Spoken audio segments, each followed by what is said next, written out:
Reagan called Volker in and said, what do we got to do? And Volker said, well, it's not going to be popular. I have to take rates up. I have to shrink the money supply.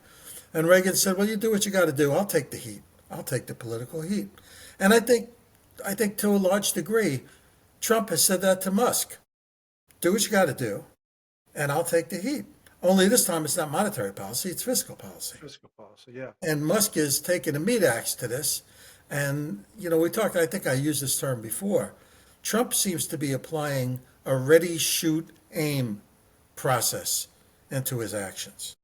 Now, I don't know if I ever told you. Did I ever tell you the story about? I would just say he's got to be careful because he's at the point where he could lose. We've talked about it a number of times as the builder, and there's going to be some tough times ahead. We're seeing the stock market the last couple of days down, almost down 1,000 points in the last couple of days, down 600, down another 300 this morning. He could lose the public.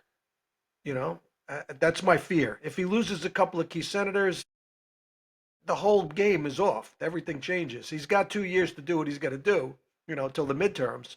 But I think he's got to be careful how he treads. But I think you're right. It's ready, shoot, aim. He's got to solve the problem. We've been kicking a can down the road for 40 years, and we have to do something different. There's no.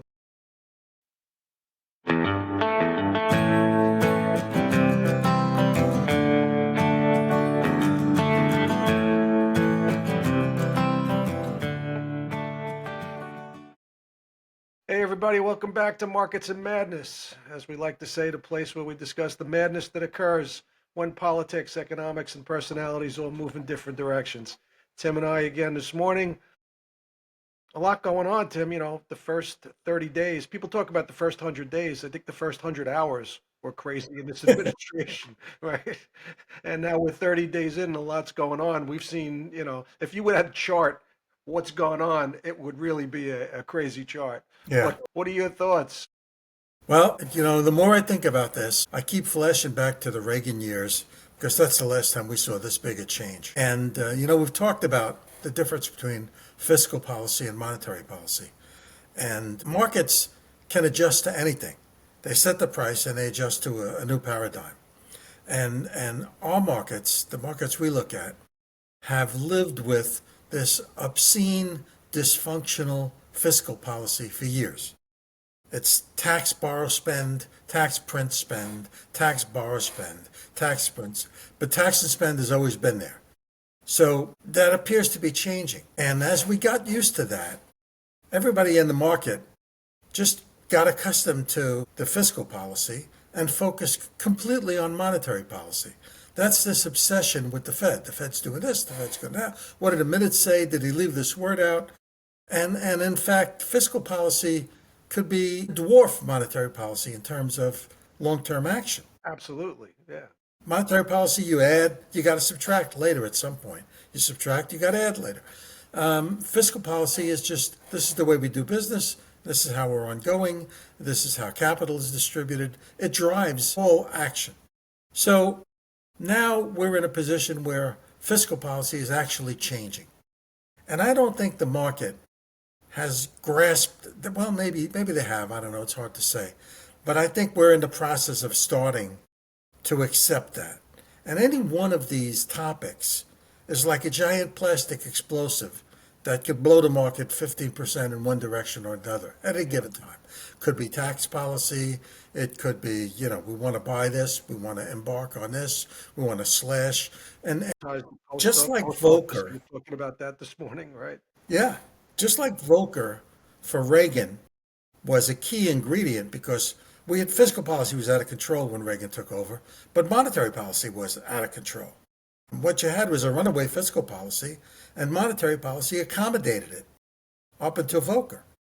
So we saw all these inflationary potential, and gradually we started to see inflation once Bretton Woods collapsed because we weren't exporting our inflation to the rest of the world. We had to deal with it ourselves. And Volker, the story I got was that Reagan called Volker in and said, what do we got to do? And Volker said, well, it's not going to be popular. I have to take rates up. I have to shrink the money supply.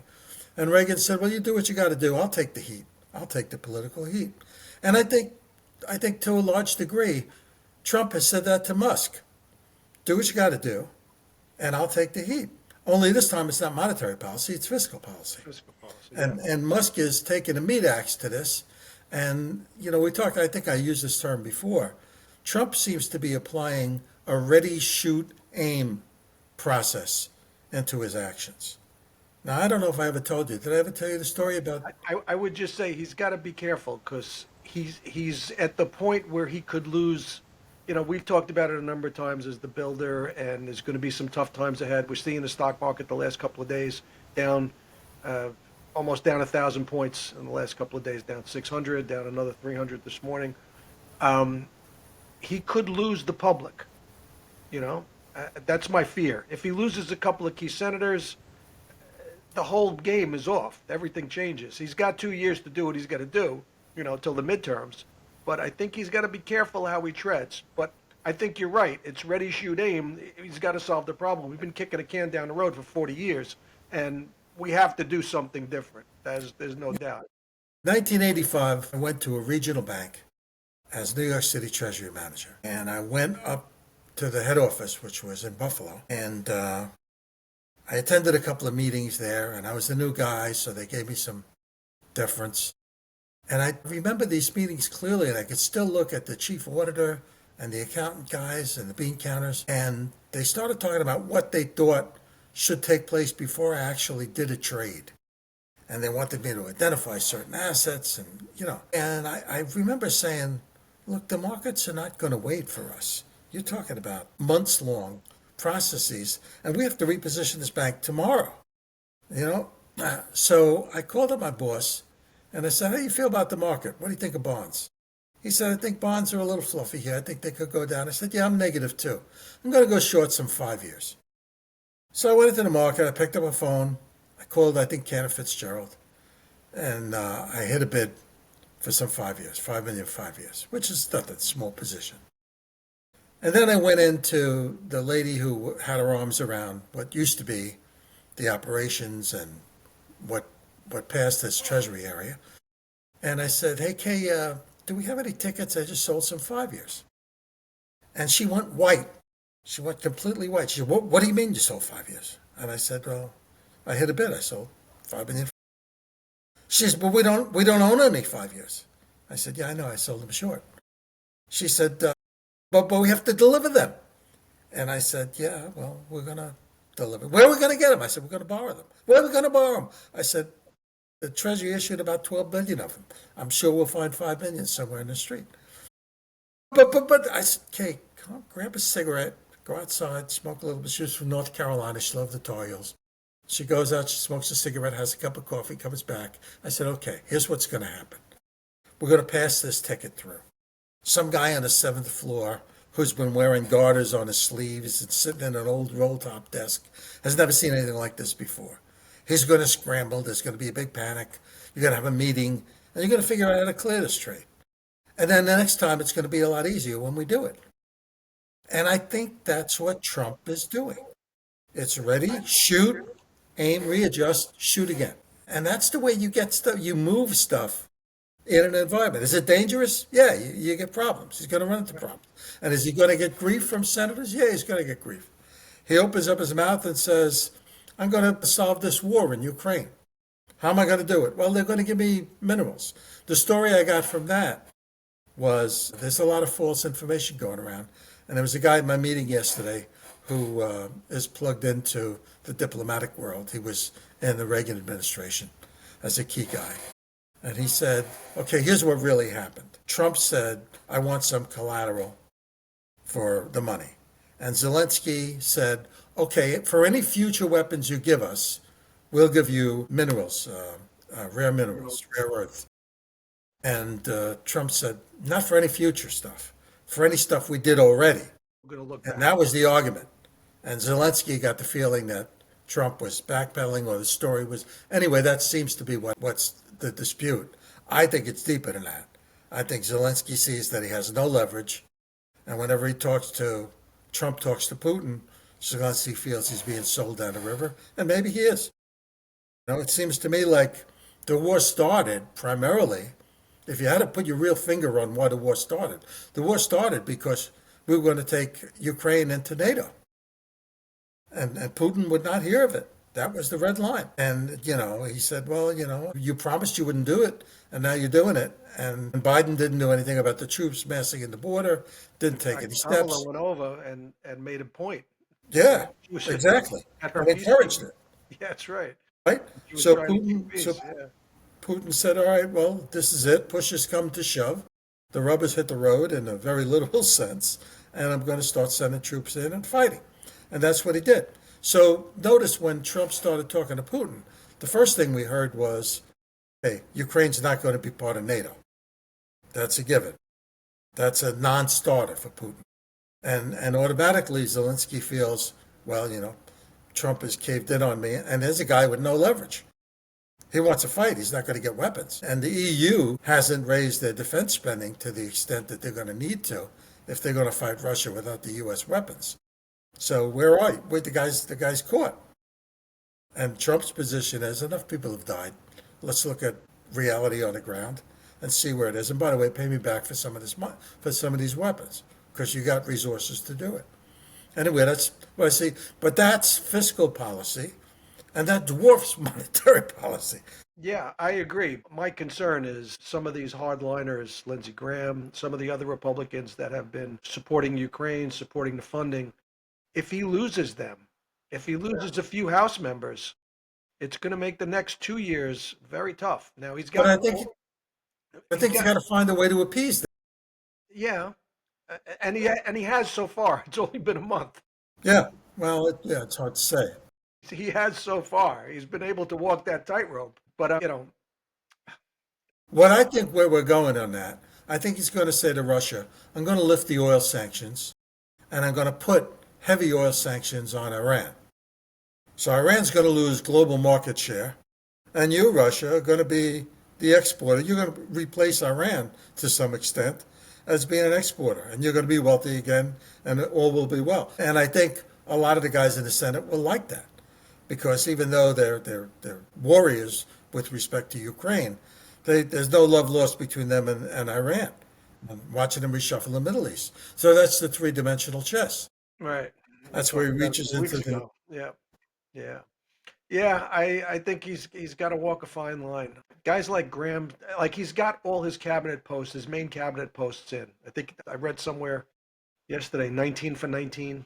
Right, he's got everybody. Thune waited on these votes just to make sure that everybody came through. So he's got his cabinets post in. He's got his guys. Somebody was writing the other day.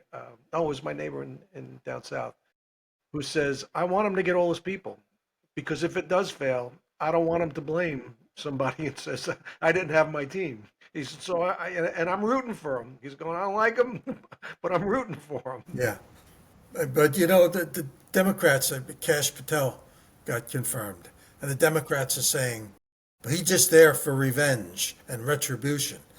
I think I would submit, the Republicans have to take that word, strike it out, both of them, and put the word accountability in there. You know, Patel seems, at least, it's very hard to look at these things from an unbiased eye. As human beings, we seem to have fallen into looking at stuff through a red prism or a blue prism, and it's hard to make it purple and look at it purple. First podcast we did on this channel back in September was America's Annie Hall moment, right? And here we are. We're still looking at America's Annie Hall moment. And I had this disagreement on election night where to me it was such a resounding victory. And there was a couple of people that were, we still have to push, we still have to fight, we can't give up the fight, we can't give up the fight. And I really thought that the world had changed on election night, that there was no more cover from the media. So Trump was going to be able to do, the Republicans, the conservatives were going to be able to do what they were going to do. But they've mustered up forces, like they went back, they got supply lines all set up and they're back to fight again. And the media is pushing back. And I'm quite frankly surprised. I didn't think the left, the liberals would have the media coverage that's building up again. And the talking points of Trump is in Russia, is in Putin's pocket, and he's doing it. He's resettling the Middle East for his own personal gain for the Trump organization.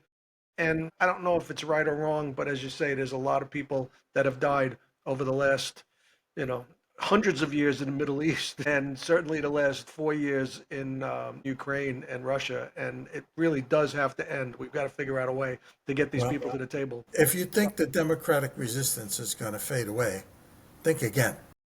These people are Japanese soldiers on islands, entrenched in caves in 1958, still fighting a war that ended in the 40s. Yeah. So they're not going to stop. They built their careers on it. Their whole infrastructure is built around resistance, and they're going to resist. It's just a fact of life. There's going to be some percentage. The percentage will change, and I think that's a function of the media. But it looks like, at least for the moment, temporarily, we've gone more red than blue. Yeah. You mentioned earlier, just going to go back to Ready, Shoot, Aim. Did you see Milei was at, I believe it was the CPAC meeting, and presented Elon with the gold chainsaw? And he was waving around a chainsaw. So there's going to be cuts. There's going to be real cuts coming. And the feeling is, if they cut $1 trillion, how much is that worth in terms of 10-year yields? If we remove that issuance of $1 trillion, what's that worth? And then if 10-year yields go down, is that worth 20 basis points, 40 basis points? If 10-year yields go down, what's that worth to the housing sector? What's that worth to the economy overall if we start to pick that back up? Well, I would say that if he cuts $1 trillion, how much of it comes from the government payroll, and what does that do to the employment numbers?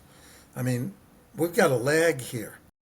He'll cut, and he'll cut the federal workers, and it's shoot aim, right? He'll cut, they'll have to rehire some, and he'll cut some more. But those people, they might take a long vacation, they might live off their severance for a while, but those employment numbers are going to start to get staggering because not all of them are going to find jobs in the private sector. You've been working off a floppy disk for 8 years, and you'd be used to looking at some report. You may have to get retrained. So there's a big lag between the cuts and the increases in product and jobs. And that was my fear about going all in on the dollar.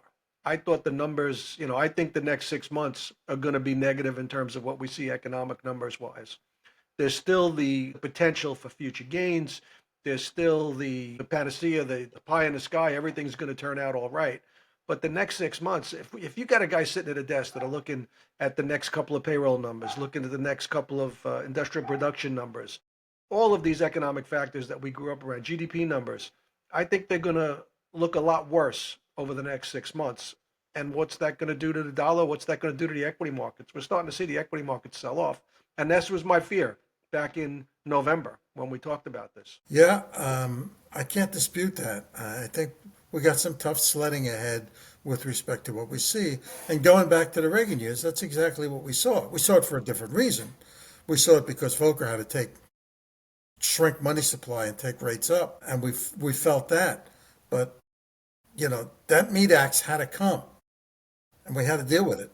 The alternative is unthinkable. The alternative is, what's the word they use? They keep using unsustainable. That's the word. We have an unsustainable fiscal policy. And it's been unsustainable for 40 years. Yeah.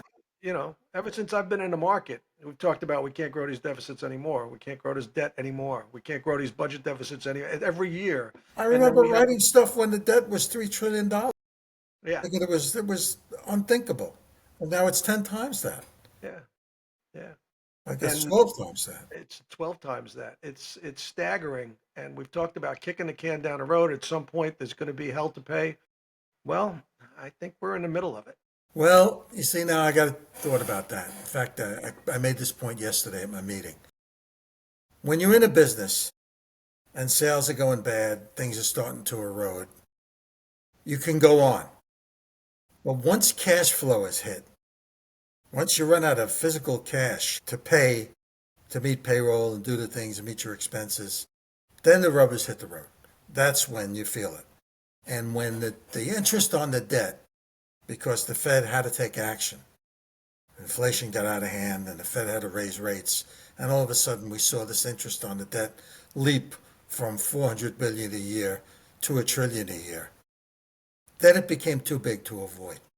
Yeah, but if this was a Harris presidency, if November 8th changed, if two states, three states changed, we wouldn't be having this conversation. It would still be unsustainable, but we'd live with it for another 4 years.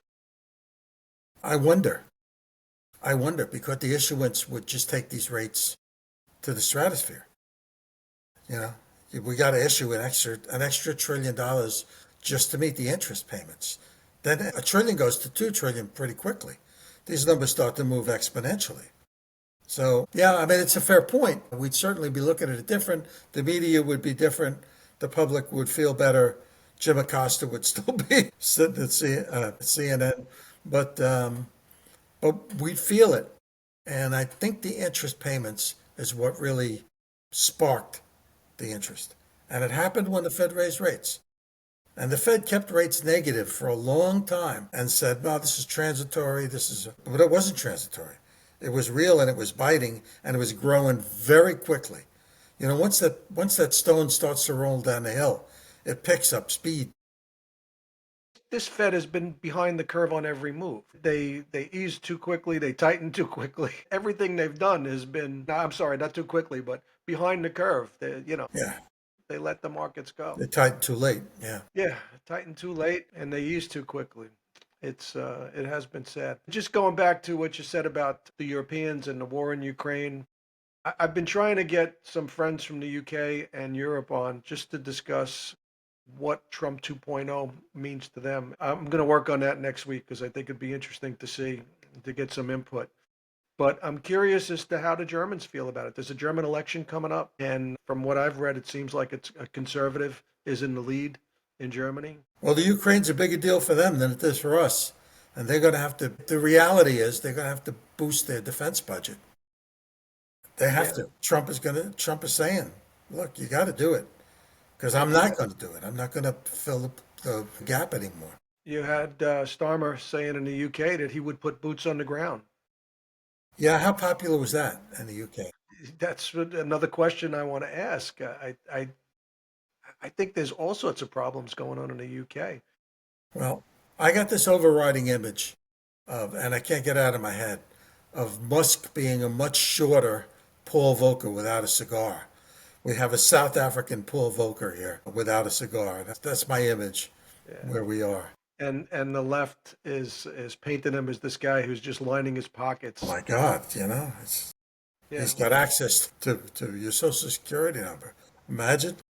I saw his comment. He said, "I've had access through PayPal for the last 10 years. If I wanted to do anything, I had it through PayPal."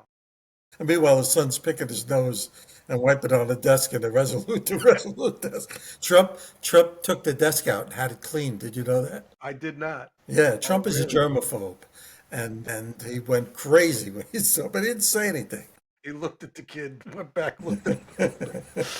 It's a great restraint. Yeah, and I got to tell you, people say I didn't vote for Elon. Essentially, I voted for Elon. I voted for some of the things that he could do and some of the things that he said.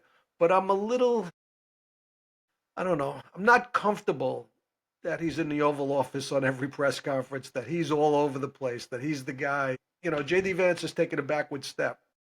And I don't know. I mean, maybe he's talking about bigger things, but Musk He's is got to something. herd the Senate. J.D. Vance, he came out of the Senate, and he's got to preside over the Senate with tiebreaker vote. So I think J.D. Vance is, handle the Senate, and Musk is handle the budget. So he's taking Johnson's position, I think so. Yeah, Lyndon Baines, yeah, yeah, LBJ's yeah. position. Yeah, Absolutely, absolutely. You want that bridge? Come and talk to me. You know, we'll find a he's way. he's the majority leader in effect. I mean McConnell's out now. He's the last of the rhinos. Well, he's still got Graham, and there's a couple more. Yeah, but Graham is Graham is walking a tightrope. You he's know. a hawk rhino. Yeah, Graham's a rhino because he's got to be to be a hawk. But the guys like Romney are gone, and they got Claire McCaskill and what's her name, Susan Collins. right. Those that they lead the rhino parade, but the rest of them are pretty much gone. They moved into Trump camp. It's great Yeah, times, amazing times. yeah. I mean, volatility's there. I keep reading this stuff on some of the FX blogs that I read. that, how do brokers make money in low volatility environments? And I'm thinking, I think prepare for high volatility environments. I think don't look to how to make money in low volatility. I think we're going to see a lot of volatility in the Any currency one of market. these, any one of these factors are earth-moving, career-ending factors. Yeah. Any one of them. You got a war, peace dividend. Remember the peace dividend? You don't probably don't remember that. You would remember it Yeah. when George W. Hmm. Well, actually, it was his father, wasn't it? When the Berlin Wall came down, and we were going to spend that peace dividend. That was a big piece of the bond market. They kept talking about that for months. Right. What about this? How much money's been going over to Ukraine? 200. We don't even know. We can't count it. We don't know where it went. We don't know where the weapons went. It's complete I really want to chaos. see the Doge audit on the defense budget. They haven't passed the budget. They're losing trillions of dollars all the time. Every audit, they seem to be out of sorts. If I was sitting at the head of a sales unit for a big defense contractor, I would say, make sure your passports are in order. We're going to sell to Germany. We're going to sell to Poland. We're going to, you know, the old Warsaw Pact is going to rearm on our side. We're going to go from 2% to 5%. Those are big numbers. And the market's pricing in the US slash in defense, but I don't think they're priced in the European addition to defense. Sure, they'll go to their own defense contractors, but it's really our world. We talked about that the other day with Palantir going up as it has in the last 3 months, and some of the defense stocks getting hit. And since we've said that, Palantir's down 20%, something like that. I bought it yesterday. Yeah. When it got to 102, I kicked myself in the ass when it broke 100, but it's 108 today, or 106 or Okay. something Yeah. like that. Yeah. So Palantir is great, and all what I saw was the chairman had the opportunity to sell some stock, and he did, and that scared everyone. well, So I'm sure there's more to it than just that one he's quick got it sentence. he's got it at like $6 a share, so Exactly. Yeah. I might be inclined too. Yeah. Take some And, off the and these table. guys are managing tax positions, big tax positions. So, especially this So, time of year. all right. So we've talked about rates. We've talked about equity markets with defense stocks. We've talked about the political. Anything else on the agenda? I think you made the point that these cuts, how much do they affect Treasury issuance? And I think that's going to be the major question. Nobody's really going to be able to put a handle on that and whether or not these cuts are for real. They're going to be scrutinized like crazy. There's so much false information around. It's a good time to just hide your head and wait for some of the smoke to clear. I think I've been saying that for about 6 weeks now, Yeah. and it seems to be the case. These are big factors. When you start messing around on the fiscal side with things like tax policy and the budget and the treasury issuance and a gold reset, which they're talking about, these are monstrous. And I read something. The head of the post office resigned. They lost $5 billion 2 years ago. Lost $9 billion last year. He was on a 10-year plan to re-energize the post office, and he's 5 years into it, and now he's gone. And there's a lot of talk that Trump's going to take over the USPS and put it under his. He referred to them as Amazon's delivery boy. didn't make a lot of fans, but there's a lot of people that work for the post office. There's a Well, big there you market. go. There's a And lot. Musk was on today saying that, I forget what department he was talking about, but he held up a floppy disk. He said these people are still using floppy disks, and we have to The 8 inch, modernize this. big 8 inch floppy Yeah, disk, right? yeah, yeah. And he's right. He's right. You got to modernize this stuff. This is 50-year-old equipment. I mean, at least 30. I got rid of floppies probably sometime in the 90s. Yeah, yeah, I mean, do they still have 8 tracks in their cars? Are they getting the Beatle White albums? yeah. The 8 tracks. Yeah, we do have to modernize, especially the government, and that's going to lead to, is it going to lead to increased cost initially and savings over the Well, let long me run? ask you this. You think it's easier to hack a new system than a 50-year-old system that's using a floppy disk? I mean, just from Using a dial-up modem. yeah, Cybersecurity alone argues for a modernization. Forget Yeah, yeah. budget concerns. I mean, what are they using on the electrical grid? Are they up to speed? I mean, Certainly hope so. And people are questioning Musk's ability to do this. The guy caught a rocket with, with salad tongs. It's amazing.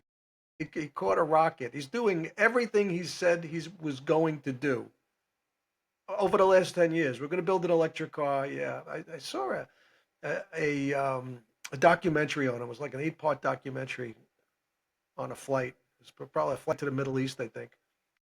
Fascinating.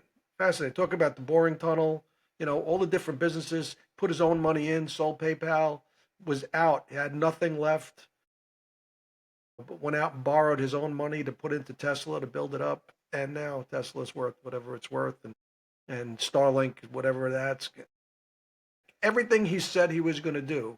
That's somebody you want to align yourself with. He doesn't need, you know, money. He doesn't need people. I read something argument that we've had on social media. He's getting $8 million a day for his did for you his see that? I responded to that post. Yeah. yeah. That's I immediately looked that up and said, and I didn't hear a response back on that. and from their source, right? Newsweek. It was a Newsweek source that Yeah, said, no.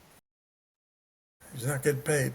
As you say, there are biases around, and it's very tough. I think that's the hardest part is to look at this stuff with an unbiased view, and it's hard. It's hard for me, and I'm sure it's hard for people on the other side of the aisle I as well. remember when Dad got into his late 70s, I guess you would say, and you would try to explain to him and say, Dad, you see this thing? This is white. No, no, no, that's black. No, no, Dad, that's white. No, what the hell are you talking about? It's black. And he'd point to him, show him white and black. He'd look, scratch his head, and then he'd finish by saying, "Yeah, but I'm not wrong." And I think hopefully we get to that point where one side or the other says, Well, I "Yeah, tried the other side of it. I would lift something white and say, "This is gray. It's not white. It's just more white. It's more light than it is dark." Nah, that he wouldn't buy that argument either. yeah, yeah, But yeah, in many ways, he was ahead of his time because he'd yeah." be walking around, in the 50s, and he would say he'd see something. Rockefeller, he hated Rockefeller. He saw something, and he would say, "These people think the world owes them a living." And I never, That's not I was a kid and I heard that. What the hell is he talking about? And he was dead right right. Here 50 we are years today. before. Yeah. People really do think they were born in the world. I'm entitled to free medical. Really? Why is that? Who's for every entitlement, there's an obligation. So who has the obligation to provide the entitlement? It's two sides of a coin. But now we're not in that world anymore. Yeah, and hopefully we get some sanity. Even if the left says you may be right, but I'm not wrong, I would live with that. I'll be Yeah, happy with that's a start. that. That's That's a right. start. But there's people on both sides of the aisle Oh yeah, that just not really interested in analyzing the facts or even looking at them in any kind of way. This is how I am. This is the way it's going to be. it used to be where politicians and people will regularly cross both sides of the aisle. I agree with you. I agree with the left on these matters, and I agree with the right on these matters, and I'm going to vote accordingly, and I will discuss accordingly. Now, and we've had this argument. Who started it? Was it Clinton? Was it Gingrich? Pelosi has certainly had that whole stable under her control. Nobody could move a muscle without Nancy's approval.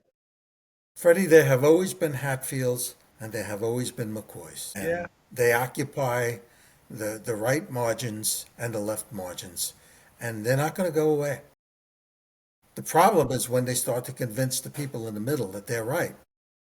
And that's when we run into problems. There's no rational. That's why I like market people. That point I made to Chris the other day, you're a market guy. You're accustomed to looking at something in an unbiased fashion. You have been trained to be objective. Why are you putting all of this biased subjectivity out? You know better. You've been trained better. In general, market people know enough to park their biases aside and say, I'd like this to happen, but this is what I think is going to happen. Yeah. All right, let's leave it there. Have a Okay. great weekend. Hit them straight. Okay. Take care.